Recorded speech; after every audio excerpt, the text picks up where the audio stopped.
Have you ever dreamed of owning a wedding or event business? Maybe you feel like you have a wonderful personality and you don't mind talking in front of people and you feel like you could do a great job as a DJ or MC. Maybe you feel like you're super organized and you feel like you could be an incredible wedding planner or coordinator. Maybe you're great with design and feel like florals are right for you. Maybe you own a big piece of property and realize that this is the perfect place for people who want to get married. Well, whatever it is, today's topic will be for you. We are going over our top 4 tips in 2021 for starting your wedding or event business.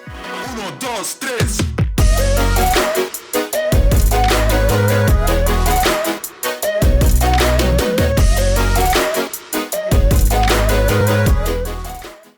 What's up, everyone? Jonathan here. I'm the host at the Venue RX podcast, and I highly encourage you to check that out. If you are checking us out for the first time, please consider subscribing. We are growing this channel to be the #1 resource for wedding or event professionals when talking about branding, marketing, growing your business, and all sorts of other incredible topics. So please do subscribe and come with us on this journey as we grow our brand here.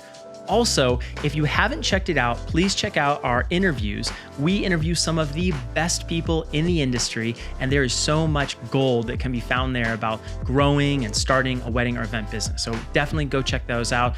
Those should be in a specific playlist. All right, let's dive right into today's topic. It is one of my favorites. Again, my name is Jonathan. I own and operate multiple businesses, wedding and event related businesses here in the Southern California area. And, we have a staffing company, we operate venues. And so I have a lot of insight over the past 7 years with operating these types of businesses. When I first started out, myself, my wife, and the little team that we had, we wanted all of the business that we could get. And so we actually made a lot of these mistakes and didn't do things correctly. And in my opinion, really took a long time to grow to the level that we did. Now, once we figured this out, in a span of about 3 months, we were able to grow our business into a 6-figure business. Absolutely incredible, and really changed our lives as a result. I am going to be going over them pretty quickly because, there is so much that we can dive into for each one, but I just wanted to go over them because they will be a wonderful place for you to start as you're thinking about starting or running your wedding or event business. Step number 1 is figuring out your niche. Right? Now, this is so important. This is not just deciding if you want to be a DJ or a florist or a videographer. This is figuring out which types of couples do you want to serve. This is understanding their needs. This is understanding who you are as a person and having that self-awareness to be able to bring the best possible package for them. And whether you are an MC, a DJ, right, a planner, a coordinator, a florist, a venue owner, right, maybe you're amazing at calligraphy, whatever the case may be, you need to make sure that you understand exactly who you want to serve and how who you are as a person brings the best possible product to the stage for them.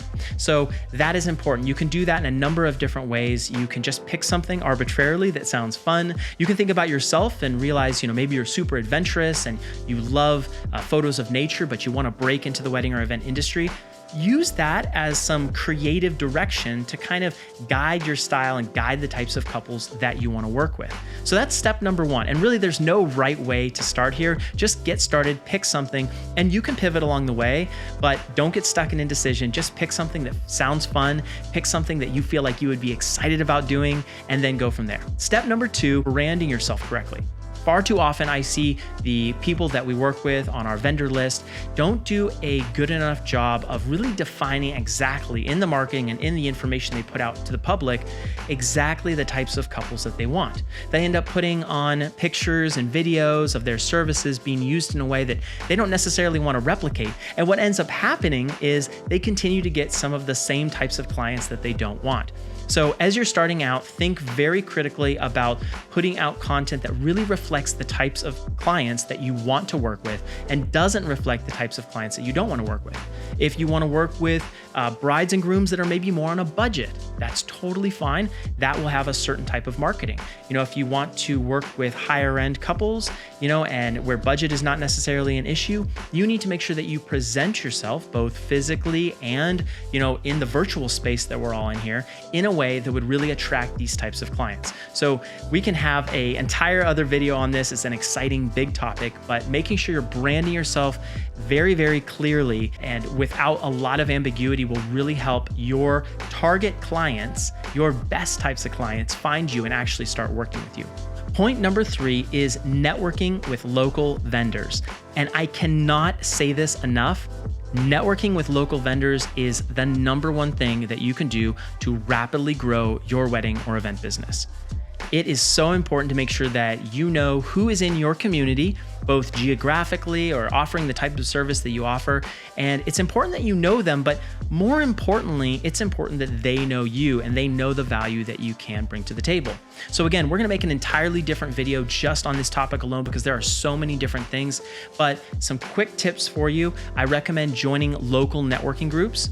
Now, of course, during this whole time when many of us are working from home and things may not be as in person, depending on the state and county that you live in, I recommend going online and finding virtual groups. These can happen on Facebook. These can be on Instagram. Clubhouse is popping right now. And there are so many incredible groups that you can be a part of to showcase what you're passionate about. And really, as a beginner in this space, I would recommend listening. Ask amazing questions. Get insight and advice from other pros and kind of see what they have to say along the types of clients that you want to serve. You can pick up so much amazing information from these experienced wedding pros. And, I know even just from interviewing some of them over on our channel, the value that has been provided to myself and my team has been absolutely phenomenal. So I recommend, of course, you go out, check out those interviews as well on the playlist, but then just spend some time in your local market figuring out the clients that you want, who's currently servicing them, and understand a little bit of the lay of the land, the demographics, if you will, of who are the vendors who are serving similar clients and what do they have to say about the type of work that you want to do. Step number 4 is to make sure that you have an extreme amount of empathy. And I can't say this enough. Empathy is so important in all facets of business, but especially right now with the couples that you may be serving, many have had to reschedule their wedding date. Many have canceled it. Many have had their venue cancel on them and issue a refund. Many of them have had to start completely from scratch with building their vendor list, or maybe they've had to switch to a different date that their original vendor of choice is not available for. And that's where you come in. It's an exciting opportunity for a newcomer in this industry to pick up that extra business on some of those dates that, maybe here in 2021 or 2022, their original vendor was not able to fulfill on. So this is so important because you need to realize they've been through such a hassle with the rescheduling and the yo-yoing back and forth that's happened in so many of the different counties that we have wedding venues. So just thinking about this, acting really empathetically, and when you come to the table with them, just quickly getting a picture, are they planning their wedding from scratch, or is this second or third reschedule? Where are they at in the process of finding these different vendors? Where are they at in the process of finding you? And understanding that you may have to be patient with them. You may have to deal with some leftover, maybe misconceptions or hurt feelings from other past vendors. And going into the discussion with this frame of mind will help you not become bitter and jaded very quickly when maybe you're not treated with the same level of enthusiasm that you would expect.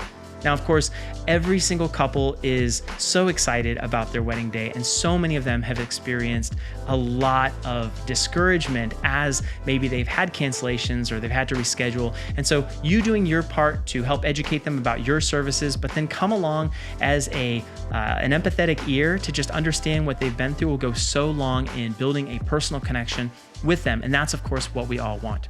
So that concludes our 4 tips for 2021. If you found value here, please consider subscribing. We are going to be producing so many more videos just like this, packed with content that will really help you start and grow your wedding or events business. So thank you so much for joining me here. Again, I'm Jonathan. For myself, the rest of the Venue RX team here, thanks for watching. We'll see you in the next video.